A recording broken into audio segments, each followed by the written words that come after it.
He vanished Tuesday? Oh dear, how worrying, Martha murmured, calmly wiping invisible dust from a porcelain doll. Her eyes, placid pools, held no fear, no shock, just blankness. What did this simple woman really know? Detective Miller shifted, his weight on the floral sofa, the springs groaning softly beneath him. The house felt unnaturally still, too clean, like a museum exhibit meticulously curated to project serene, harmless domesticity. Martha Jenkins, 50s maybe, clad in a simple cardigan and sensible skirt, sat opposite him in a wingback chair, hands folded neatly in her lap. She epitomized the quiet suburban neighbor, the kind who baked casseroles for newcomers and remembered everyone's birthday. Everyone on Elm Street called her Simple Martha. Not unkindly, usually. More like acknowledging her predictable routines, her unassuming nature, her life seemingly devoid of sharp edges or complex dramas. Until now. Until Arthur Blackwood, her immediate neighbor, vanished. Blackwood wasn't simple. He was wealthy. Retired tech mogul, rumor had it. Kept to himself mostly, behind the high hedges surrounding his sprawling modern house. A stark contrast to the cozy bungalows lining the rest of the street. He'd been reported missing 2 days ago by his housekeeper, who arrived for her weekly cleaning to find the front door unlocked, coffee half finished on the counter, wallet and keys on the hall table, but no sign of Blackwood himself. His car, a vintage silver Jaguar, sat gleaming in the garage. No forced entry, no obvious struggle. Just gone. Poof. Like smoke dissipating on a breeze. Miller had been doing the rounds, neighbor interviews, routine stuff mostly. Checking for anyone who saw anything unusual Tuesday morning, the estimated time Blackwood likely disappeared. Most neighbors offered variations of the same theme. Didn't see him often. Kept to himself. Hope he's okay. Polite concern, nothing more. Martha, however, felt different. Her calmness was unsettling. It wasn't the practiced composure of someone hiding something, nor the flustered denial of someone caught off guard. It was a deep, unnerving placidity. Like Blackwood's disappearance was merely an interesting meteorological event, happening somewhere far away. "So you didn't see Mr. Blackwood at all on Tuesday, Mrs. Jenkins?" Miller asked again, keeping his tone light, conversational. He noted the slight, repetitive motion of her thumb rubbing against her forefinger. A self-soothing gesture? Or something else? "No, detective," Martha replied, her voice soft even. "Tuesday was my baking day. I was in the kitchen most of the morning. Flour everywhere, you know how it is." She offered a small, polite smile that didn't quite reach her eyes. Those eyes. Pale blue. Surprisingly clear. They met his directly but seemed to look through him rather than at him. "Did you hear anything? Any unusual noises? Shouting? A vehicle, maybe?" Miller pressed gently. Blackwood's house was close, separated only by a meticulously maintained lawn on Martha's side and Blackwood's imposing hedge on his. Surely she would have heard a commotion. Martha tilted her head slightly as if considering the possibility. "Noises? Well, there's always traffic noise from the main road, isn't there? And Mrs. Gable's little dog does bark quite a bit." She paused. "No, detective. Nothing out of the ordinary. Just a typical Tuesday." Typical. For a day your next-door neighbor vanishes into thin air? Miller felt a prickle of disbelief. He glanced around the room again. Spotless. Everything in its place. Needlepoint cushions arranged just so. Family photos on the mantel. Martha with a vaguely familiar-looking man, presumably her late husband, deceased years ago according to preliminary checks. No children evident. Just Martha and her perfectly ordered world. Too perfect. "Mr. Blackwood," Miller continued, changing tack slightly. "Did you know him well?" Martha smoothed an imaginary wrinkle on her skirt. "Oh, goodness, no. Not well at all. We'd wave, of course. Neighborly pleasantries over the fence sometimes when he was out checking his sprinklers. He seemed Private, an understatement. Blackwood was notoriously reclusive, had few known friends, no family visited. His housekeeper and landscaper were the only regular callers. Did he ever mention any problems? Any worries? Visitors you didn't recognize, perhaps? Problems? Martha looked genuinely puzzled. He always seemed quite content to me. Quiet. Kept his property immaculate. She gestured vaguely towards the window overlooking Blackwood's hedge. As for visitors, I wouldn't know. I tend to keep busy with my own affairs. Her own affairs seemed to consist primarily of baking, gardening, and maintaining this unnervingly tidy house. It felt like a performance, a carefully constructed facade of innocuous simplicity. But why? What was she hiding? Miller thanked her for her time, leaving his card on the small polished table by the door. As he walked down her neat garden path, past rows of perfect marigolds, he couldn't shake the feeling that Martha Jenkins knew more than she was letting on. Her calm wasn't serenity. It felt like control. Back at the station, Miller pulled up what little information they had on Martha Jenkins, born Martha Ann Peterson, married Robert Jenkins, a mid-level accountant, in her early 20s. Robert died of a heart attack 15 years ago. No criminal record, no outstanding warrants, paid her taxes, voted in local elections. Clean. Boringly clean. Just like her house. He compared her statement with others. Most timelines corroborated her claim of being home all morning. Mrs. Gable confirmed her dog was yapping incessantly around mid-morning Tuesday, annoyed by a squirrel. Nothing contradicted Martha's account directly. Yet, the feeling persisted. That unnatural calm. Miller decided to dig into Blackwood's background instead. If Martha wasn't talking, maybe Blackwood's life held the key. Arthur Blackwood hadn't. Just been a retired tech mogul. He'd been ruthless. Early partner in a pioneering software company, Paladine Systems. He'd allegedly forced out his co-founder Noah Vance in a brutal corporate coup decades ago, taking full control just before the company went public, making himself immensely wealthy while Vance ended up broken, fighting lawsuits he couldn't afford. Vance died penniless a few years later. Blackwood had enemies, lots of them potentially, old business rivals, disgruntled former employees, maybe even Noah Vance's descendants, nursing a multi-generational grudge?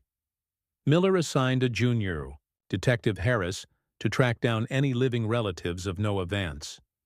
Meanwhile, Miller focused back on the scene. He requested satellite imagery of the neighborhood from Tuesday morning.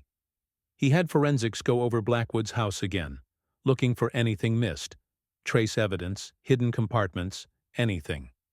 He also requested access to Blackwood's financials, a notoriously difficult task given Blackwood's layers of offshore accounts and shell corporations. While waiting for results, Miller decided to pay Martha another visit. Unannounced this time. He parked down the street, watching her house for a while. Around 3 p.m. Martha emerged, carrying gardening shears and a small trowel. She proceeded to meticulously deadhead her roses along the fence line bordering Blackwood's property. Her movements were economical, precise, efficient. She worked for nearly an hour, completely absorbed, seemingly unaware of his surveillance. Then she did something odd. Near the base of the thick hedge on Blackwood's side, partially obscured from the street view, she knelt down. She used the trowel not to weed, but to carefully dig a small, shallow hole right at the property line, almost under the hedge. She reached into her apron pocket, removed something small, Miller couldn't see what, and placed it in the hole.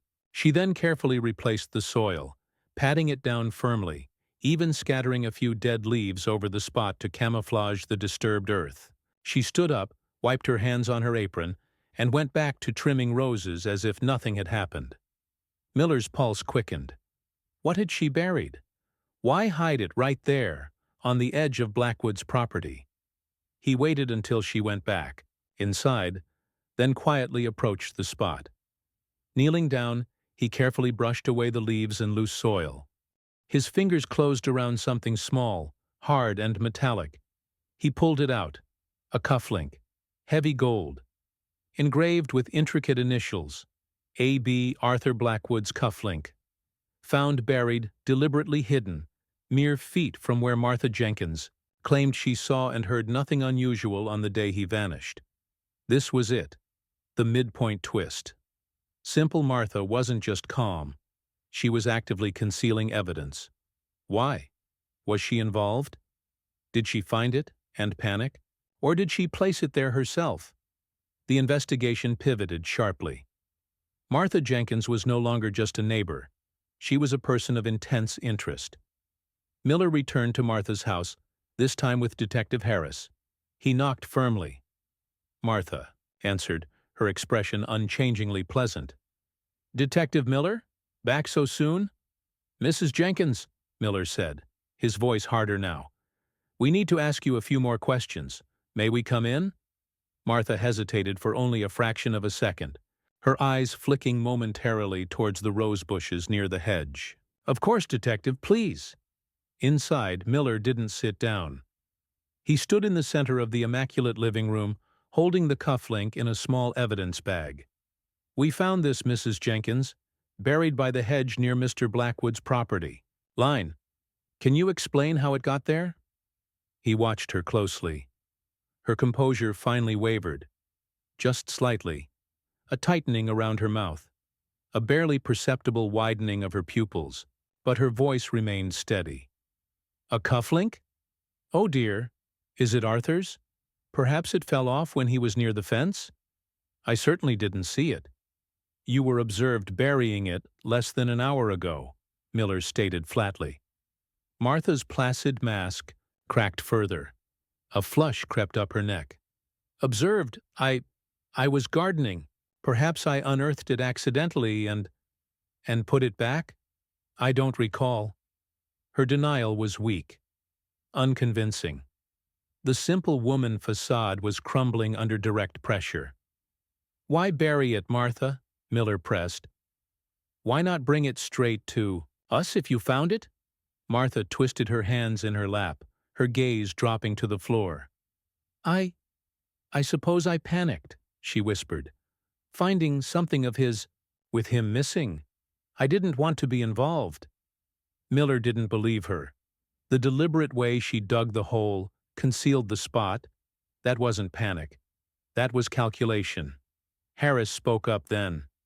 "Mrs. Jenkins, we've been looking into Arthur Blackwood's past, specifically his time at Paladine Systems, and his co-founder, Noah Vance." At the name Vance, Martha's head snapped up. Her eyes, no longer placid, flashed with an emotion Miller hadn't seen before. Anger? Resentment? Recognition. "We also looked into your background, Mrs. Jenkins," Harris continued softly. "Your maiden name, Peterson. We found records linking your father, Thomas Peterson, to Paladine Systems. He wasn't just an employee, was he?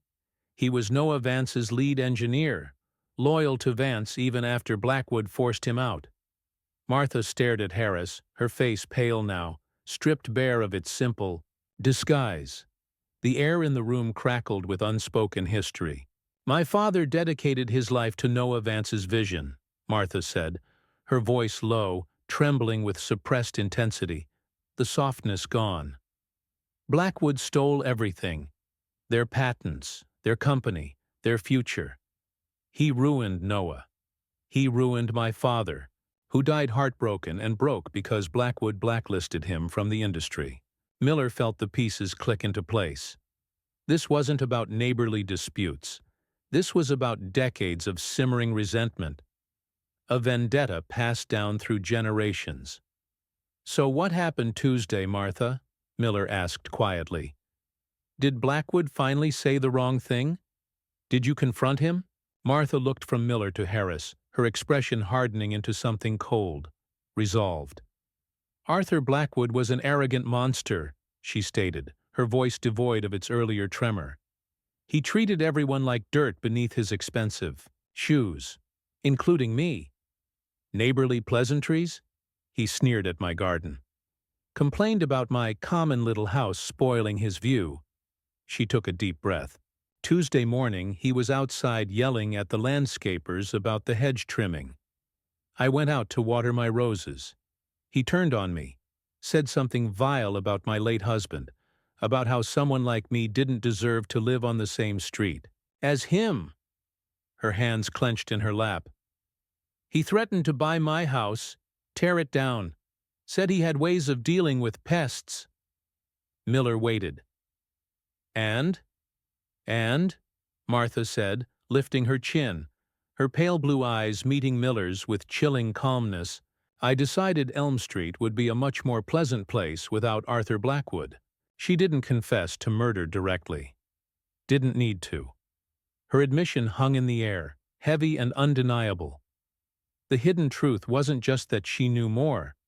It was that simple Martha was a meticulously maintained disguise, concealing decades of carefully nurtured rage and a capacity for cold, calculated action. Blackwood hadn't just vanished. He had been deliberately, methodically erased by the unassuming neighbor he tragically underestimated. His disappearance a final, silent act of vengeance for sins committed long ago.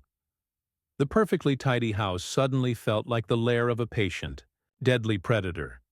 How long can secrets simmer beneath a placid surface?